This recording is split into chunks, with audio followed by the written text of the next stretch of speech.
네, 오늘 정말 우리가 우리 교회 역사에 있어서 매우 의미 있는 시간을 보내고 있는데, 우리 교회 처음으로 파송 선교사님의 은퇴 예식을 감사하게 드리고 있습니다.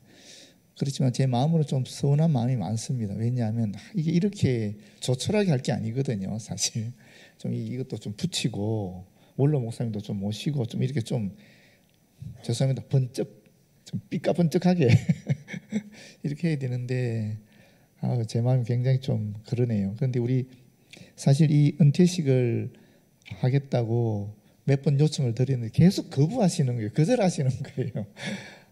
너무 우리 선교사님이 당신을 드러내는 것이 너무 주님 앞에 죄송하다고 자꾸 거절하시는데, 그래도 우리 교회를 위해서 또 후원하신 분들을 위해서 또 앞으로 후배 선교사들이 은퇴할 건데 그런 분들을 위해서라도 좀 와주십사고 계속 부탁을 드려서 마지못해서 허락해서 오셨어요. 그러다 보니까 너무 좀 이렇게 죄송해요. 너무너무 죄송해요. 제 마음으로는. 여러분들이 이해를 해주시면 좋겠습니다. 또 우리 선교사의 마음을 또 이렇게 또 받아주시면 좋을 것 같아요. 주님께만 영광을 드리고 당신을 드리지 않고자 하는 그런 마음 또 매우 귀하고 소중하지 않습니까? 그것도 받아주시면 좋을 것 같습니다. 그럼에도 불구하고 마음이 좀 그래요. 하여튼 네, 오늘 말씀 함께 나누겠습니다. 오늘 말씀 보시면 지혜 있는 자가 누굴까요? 지혜 있는 자. 이 지혜 있는 자는 자기 자신만 지혜로울 뿐만 아니라 자기 주변의 사람들에게도 이 지혜를 소유하도록 가르치는 사람을 얘기합니다. 이 지혜는 세상적 지혜가 아니겠지요. 하나님의 지혜지요. 하나님의 지혜가 누굽니까? 예수 그리스도이시잖아요. 고린도전서 1장 21절에서 24절에 보게 되면 하나님의 지혜에 있어서는 이 세상이 자기 지혜로 하나님을 알지 못하므로 하나님께서 전도에 미련한 것으로 믿는 자들을 구원하시기를 기뻐하셨도다. 유대인은 표적을 구하고 헬라인은 지혜를 찾으나 우리는 십자가에 못 박힌 그리스도를 전하니 유대인에게는 거리끼는 것이요 이방인에게는 미련한 것이로되 오직 부르심을 받은 자들에게는 유대인이나 헬라인이나 그리스도는 하나님의 능력이요 하나님의 지혜니라. 분명히 하나님의 능력, 하나님의 지혜가 예수 그리스도이심을 이야기하는 거죠. 지혜 있는 자는 바로 이 그리스도를 소유한, 예수를 그리스도 믿는 우리 그리스도인들을 이야기하면서 동시에 이 예수 그리스도를 전하는 전도자이면서 또 선교사들을 말씀한다라고 볼 수 있겠습니다. 그런데 이 지혜 있는 자는 궁창의 빛과 같이 빛날 것이다 라고 말씀하십니다. 궁창의 빛, 밤하늘이 반짝이는 별빛을 얘기하는 것이죠. 얼마나 아름답습니까? 정말 아름답지 않습니까? 이 아름다운 별빛과 같이 영원토록 빛난다라고 얘기하고 있습니다. 그 뒤에 나오는 구절은 사실은 반복 강조하는 구절입니다. 많은 사람을 옳은 대로 돌아오게 한 자, 누구겠어요? 지혜 있는 자죠. 복음을 전하는 자죠. 예수 그리스도를 소유하고 있으면서 동시에 예수 그리스도를 소유하도록 전하는 자들을 이야기하는 겁니다. 그런 분들은 별과 같이, 궁창의 빛과 같은 말이죠. 별과 같이 영원토록 빛나리라 라고 분명히 말씀하고 있습니다. 제가 우리 선교사님 은퇴 예식을 맞이하면서 어떤 말씀으로 주시나 주님께 간구하면서 기다렸는데 이 말씀을 주시더라고요. 이 말씀 그대로 우리 선교사님 또 선교사님 가정에 임하기를 진심으로 기원하면서 제가 몇 가지 감사를 드리겠습니다. 첫 번째는 살아서 은퇴하심에 감사드립니다. 사실 선교지라는 것이 더군다나 아프리카인데 지금 제가 알고 있기로는 그 25년간, 그지요? 25년 동안 99년부터 실제로 왔다 갔다 하셨으니까 우리 교회에서 파송받기는 2012년으로 되어 있지만 그 25년 동안 아프리카에 선교했다. 이건 보통 일이 아니거든요. 그 열악한 환경 속에서 살아서 은퇴하시는 것 자체가 너무나 고맙고 감사하다는 말씀을 드리고 싶고요. 두 번째는 은퇴의 귀한 본보기가 되어 주셔서 너무 고맙고 감사합니다. 은퇴의 의미가 뭐냐면 사실 우리말에는 이 은퇴가 한자어지 않습니까? 숨을 은에다가 물러날 퇴입니다. 다시 말하면 물러나서 숨는다라는 뜻입니다. 그런데 이것이 우리 선조들이 이 은퇴라는 말을 썼잖아요. 근데 이 말의 궁극적 의미가 있어요. 단순히 물러나 숨는 것이 아니에요. 영어는 더 쉽게 돼 있더라고요. 영어는 retire라 돼 있어요. retire가 뭡니까? 타이어를 새로 바꾼다라는 뜻이잖아요. 자동차가 멈추는 게 아니죠. 타이어를 바꾸는 거예요. 바꾸면 그 차는 또 나가는 거예요. 그렇지 않습니까?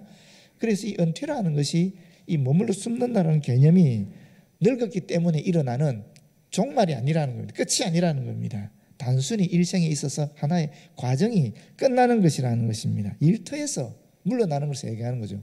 현재 내가 하고 있는 그 일터에서. 다시 말하면 우리 선조들이 참 지혜로워요. 예전에 우리 선조들은, 이 조상들은 입신양명을 위해서 조정에 나가서 나라와 백성들을 위해서 일을 했잖아요. 그리고 나이가 들면 물러나는 거예요. 물러나서 뭐 하느냐? 자기 수양을 하는 겁니다. 그동안 했던 일을 멈추고, 철저하게 멈추고 온전히 자기를 위해서 사용하는 거예요. 세기를 모색한다라고도 볼 수 있는데 자기 수양을 하는 겁니다. 이것이 은퇴에 대한 진정한 의미입니다. 우리 장로님은 사실은 충남대과대학 교수로 계시다가 그 주은 일을 관두시고 리타이어 하시고 새로운 타이어를 바꿨죠. 그게 바로 아프리카 선교사로, 전문인 사역자로 풀타임으로 일을 하는 것이었습니다. 그리고 이제 또 그 일을 관두시고 새로 타이어를 갈아 끼는데 그 일이 무엇인지 저는 잘 모르겠어요. 그러나 하나님께서 주시지 않겠습니까? 분명한 사실은 우리의 호흡이 있다는 것은 하나님께서 우리에게 주신 사명이 아직 끝나지 않은 것이니까 또 선교사님 주시는 그 하나님 일을 찾아서 또 나아가시리라 믿습니다. 마지막 세 번째는 선교의 결실을 기대하게 하심에 감사드립니다. 이러니까 꼭 그전에는 결실이 없었던 것처럼 얘기하는 것처럼 들리는데 그건 결코 아니고요. 저는 확신하기를 우간다에서든 스와질랜드에서든 간에 뿌리신 씨앗이 분명히 결실을 맺었고 또 지금도 결실을 맺고 있고 앞으로 더 크나큰 결실이 맺히리라고 기대한다라는 것입니다. 제가 우리 한국교회에서 얘기 좀 하나 할게요. 이 토마스 선교사가 1866년에 제너럴 셔먼을 타고 와서 복음을 전하다가, 사실 복음을 전했다기보다는 그 배에 조선 말하는 통역관으로 탔거든요.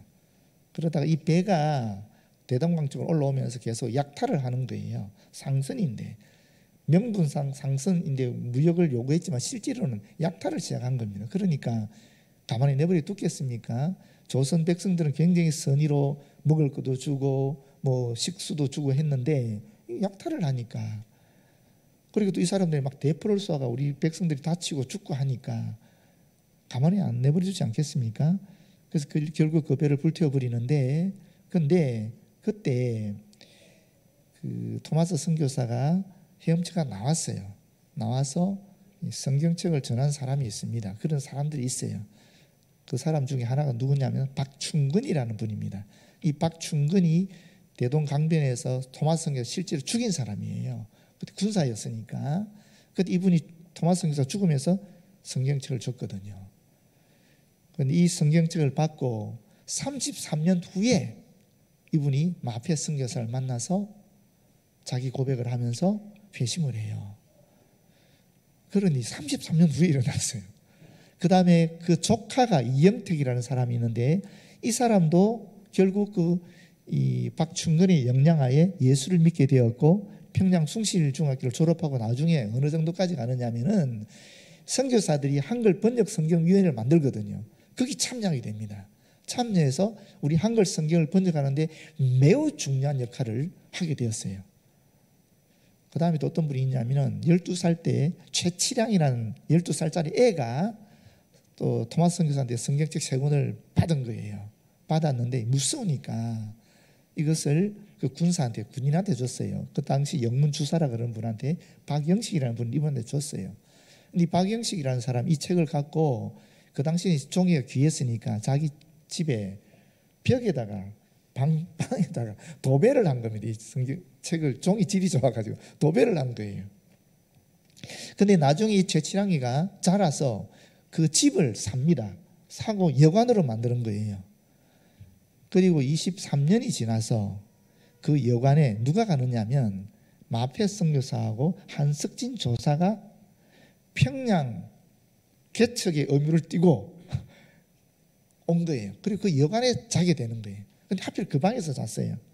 보니까 한문 성경이 쫙 도배가 되어 있으니까 얼마나 놀랬겠어요.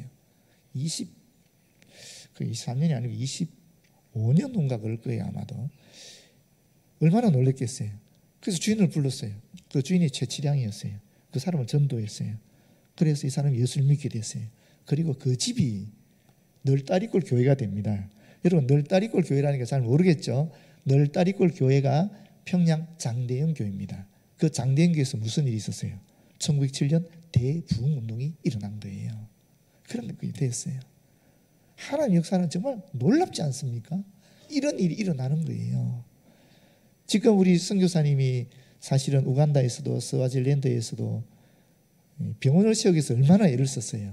그런데 아직 결실을 맺지 않았습니다만은 저는 반드시 결실을 맺으리라고 믿습니다.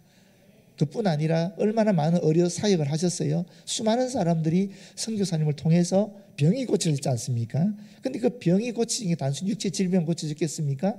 하나님의 은혜를 반드시 느꼈을 것이고 그들 안에 복음의 씨앗이 떨어졌다라고 여겨집니다. 그런 결실들이 지금 우리 눈에는 보이지 않지만 하나님 역사 속에서 이런 박충근의 역사 또 이 최치량의 역사가 일어날 줄로 믿습니다. 그러면서 참 죄송한 말씀 하나만 딱 더 드리면 제가 왜 안 가봤을까? 가봤어야 되는데 스와질랜드를. 사실 제가 그 마다가스카르를 갔었거든요. DTS 하면서. 근데 바로 옆이더라고 보니까. 그때만 해도 사실 제가 참 어리석었다라는 생각이 들어요. 우리 선교사님 꼭 가봤어야 되는데. 그 선교사님한테 왔다 갔다 하는 비용이 보니까 우리 그 당시 소년부 예산하고 맞먹더라고요. 1년 예산이랑. 도저히 업무가 도저히 이게 제가 양심상 안 되겠더라고요. 그래서 안 갔는데 지금 되게 후회합니다. 정말 다시 한번 죄송한 말씀을 드리고 또 기회가 되면 같이 갔으면 좋겠습니다. 하여튼 결론적으로 말씀드리면 그렇습니다. 우리 김선영 선교사님, 박성실 선교사님이 지난 25년 동안 아프리카에 뿌린 선교의 씨앗은 어제도 결실을 맺었고 오늘도 맺고 있고 앞으로도 맺을 것입니다. 그리고 그들을 통해서 하나님 나라를 확장될 것이고 우리 선교사님들은 하늘의 별과 같이 영원토록 비치리라고 믿습니다.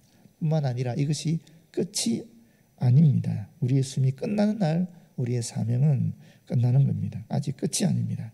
모쪼록 남은 사명을 생각하면서 이제 더욱 주님과 동행하는 삶을 통해 기쁨과 평안을 누리시고 또 하나님께 영광 돌리시기를 진심으로 기원합니다.